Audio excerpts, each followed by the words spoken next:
Hi and welcome to another video. So today is International Yoga Day. We hope you all got in a bit of Surya Namaskars or some stretches in today. So today's video is really special because our CEO and co-founder Dr. Pratibha Sharan has also been a very devoted practitioner of yoga. So today we are in conversation with her. Hello ma'am, welcome. Hi. So ma'am, my first question, you were an allopathic doctor and Sir Sharan sir has been an allopathic doctor. So what made you keep in touch with yoga and the traditional medicine so much? Now, to give you a little background, before I became an allopathic doctor, I was a yoga practitioner myself. Right. From childhood, I was into yoga practice and I was into national level of yoga competitions. Right. So it kind of, my dad was my guru. So it was, yoga was there in my life before I became a doctor. Okay. Right. So, but yes, at that time, what I practiced was more from the competition perspective, getting the asanas right, getting the breathing right, getting the postures right. That is what my whole focus. There was a very little bit of theory which we were taught, and as a young kid, I didn't really understand too much then, but I would learn the answers because in the Viva, as in the nationals, we had the yoga practical performance, and then you have a Viva like a thing, a question answer session. So for that sake, I had learnt the theory. But when I joined medicine and when I started understanding disease and how yoga could help, how postures, flexibility and all these things could help in many of the disease conditions, that is when I restarted my practice. In fact, during medicine, when I was doing the 5-6 years, I should say I'd given up yoga because there was no time to practice. Okay, so but I restarted my practice after I understood the value of it. Now when I understood, the theory was not mugged for telling answers over there. The theory was understood, and that is when the practicals came out, right? So since I had understood so much of benefits are there in yoga, and along with that the Indian medicine, which is Ayurveda, when we started this unit, I thought, why not blend it? Because I know for a fact that there is a benefit. I said, let's try blending it and see how it works out. So for simple facts that somebody who practices Surya Namaskara, very simply, no major things, just the Surya Namaskara 5 times a day, or not 5 times at one stretch in a day, not 5 times a day, right, is good enough to start with, right?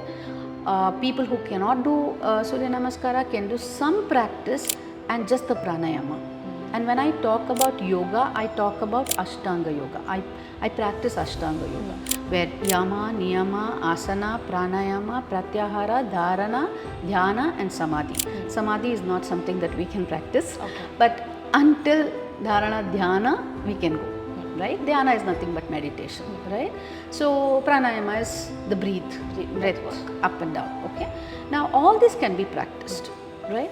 Now when we start practicing that, there are a lot of times you can control diabetes with that, you can control hypertension with that, you can control heart variations with that, lot of diseases can be controlled. Mainly the obesity can be controlled. Now when obesity is controlled, lot of other things fall into place, right? And a healthy lifestyle, when I talk about Ashtanga yoga, there is healthy lifestyle that I talk about. So along with just not the asanas, which is flexibility, and the postures that we're talking about pranayama, we're talking about lifestyle modification. All these together definitely can give people health. And especially if we are talking about women, now me being a woman, it makes a lot of sense for me to maintain my own health, because I don't say men don't have responsibilities, but women I think have have taken on too many, at least I can talk from my end, Right. taken on too many responsibilities, knowing that it is much more beyond my capability. I would love to do that. And if I want to do so much and achieve so much, I need to make sure I take care of myself.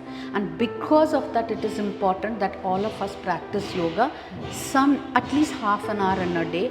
Start with 15 minutes a day, then it can go to half an hour a day. Once you start enjoying, time doesn't become a barrier for you, right? Right. Ma'am, like you brought up women's health issue. So recently there was this study which said the whole 6 hours to 9 hours or 6 hours to 8 hours sleep which was recommended. Turns out that test was done only with men. And women need much more sleep than that regarding, according to their body type. Now, it is true that we have our own hormonal cycle and all of those issues. Would you say that yoga is a all-rounder, kind of a cohesive tool for you to stay on top of your health? So, like you asked whether it is a cohesive thing, it is. Now, if it is practiced in a complete format, like I said, Ashtanga Yoga, where you take care of just not the asanas, which is the posture, you take care of the pranayama, that's the breathing, you do meditation, that's the dhyana, then you take care of the yama, niyama, that is the lifestyle that you, like the policies and the rules and regulations that you follow, right? With all these things together, I think it's like you have one Brahmastra with you. I could say that. You don't need anything more than that, because it takes care of your mental stability, it takes care of your physical stability. There are specific asanas for specific ailments, if you go in detail, right? So if in case you know you have a family history of certain things, you can practice those asana to prevent those problems. And because I'm talking as a holistic thing, when we're talking about lifestyle modification, you're talking about eating right, sleeping well, all those things. Now, whether it is 10 hours of sleep or 8 hours of sleep, it's the quality of sleep which matters than the quantity. And when I say quality, the sleep in the night is what is the most healing, right sleep. Because if you sleep daytime 10 hours, it is not giving the same benefit as the night sleep of 4 hours. Correct. Because the healing happens in the night. When the melatonin production happens in the night, when the sun is set, right? So that's why we say make it dark. Don't put on lights and sleep, right? Because the melatonin has to be produced. So it's the quality of sleep along with the quality of yoga practice that you do is what matters. That's why I said it's a Brahmastra. Right. Ma'am, I also have a question, and I think I've been confused personally with this question. I do not practice yoga as in yoga, but I do pranayama when I have anxiety, when I'm on the days I'm feeling anxiety. I do only abhyanga at night and just massage my foot. So is it okay to pick up small things that you can incorporate, or should it be a whole practice? No, see, something better than nothing. Right.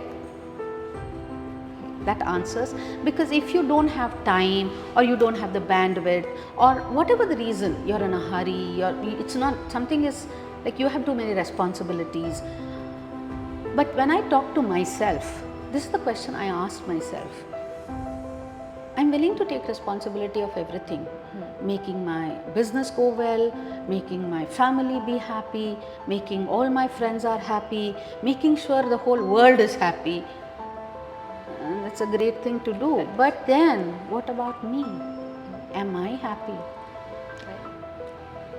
That's the only one question that when I asked myself, it said, you take care of yourself first. It's like in the aircraft they say, first put the oxygen mask on yourself and then put it on your neighbor, whether it's your child, whether it's your grandparent or whoever it is, right? So, you can pick and choose what is convenient for you. That's why I said no, start with 10-15 minutes. Good enough. Don't have to do 1 hour of, like, I know my dad till very recently used to practice 2 hours of yoga because he loved it and he maintained his health. There's no problem about it, right? But he had the time. He was retired, so he has the time, he had the bandwidth and he loved doing it. It was not because somebody told him do, he was not doing. He was doing because he wanted to do. He enjoyed every bit of it. So if you do 10 minutes, enjoy that. Get the full result of it. If you have 20 minutes, please do it. If you can't do in the morning full half an hour, do 15 minutes in the morning, 15 minutes in the evening. Do pranayama in the morning, do the asanas in the evening, for all you care. I mean, but do something. But just don't say every day, I don't have time, I don't have time, I don't have time. Will never come to you. You have to make time. Make time. Fair. Prioritize. And we have an Ayurveda wing. We are also, we have been privileged under you to do these asanas in retreats and with our team. So why are you and sir big advocates of Ayurveda or yoga for that matter? How does it really help our patients? See, Ayurveda, if I understand it right, this is my opinion again. There's a very old saying, food is your medicine. You are what you eat, right? So, if you look at Ayurveda, there's a lot of food ingredients inside of it which we take as medicine. Whether you take methi, whether you take jeera, whether you take anything in our kitchen, is all having medicinal value. Ginger, haldi, everything, tulsi, everything has coriander, right? Now, if all these things have medicinal value, and Ayurveda has a system where certain things have to be eaten in certain quantity in a certain time of the day, it's just that little bit of discipline that you have to inculcate, and you follow that. Now, if it is so well said that what you eat is what you are, you want to be healthy, you eat healthy and you are healthy. Right. Correct? Now, you don't have time for that, you don't care for it, you do what you want, then you'll end up with all problems, and then you face the music of it. Right. Then you come as a patient for allopathy medicine. Right. Ma'am, in the end, what is the last take-home message that you would like to give on International Yoga Day? See, International Yoga Day came in very recently because of Modi ji. But I think in our ancient, if you go back, Saraswati civilization or whatever, if you take as far as you can imagine, yoga has been there. Right. I catch myself a lot of times watching foreigners' videos on yoga. No, it's gone so wild now. It's gone there and it has got institutionalized, and it has come to us like yoga studios and all that. And many of the yoga studios, nothing wrong or right about it. When I have visited, I have understood they teach the asanas, that's the posture, more of body flexibility, which is important, but it's only one anga. In the Ashtanga, it's only, so maximum they teach is pranayama and meditation. So that's the three of them. What about the lifestyle? What about the rest of it? When I say Ashtanga, like leaving the last samadhi part of it, rest, all 7 things are there to be followed. Now when that is followed, it gives a complete holistic benefit. So International Yoga Day for me is there always, right? Every day is a yoga day. And if we can make that even in a small way, starting from this International Yoga Day, for who are not practicing, I think that's the biggest achievement that we have done through this. That's a lovely note to end that video on. Thank you so much, ma'am. So just to support whatever ma'am said, and we hope, and we're trying our best to push you to do this, we do have a bunch of stretches that you can try out along with this video today, right now, to get started on your yoga and fitness journey. So do stay tuned to that.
So that's it from us for the International Yoga. We hope you got to learn something and experience something new. Please do leave your thoughts in the comments below, and we will see you in the next video. Thank you.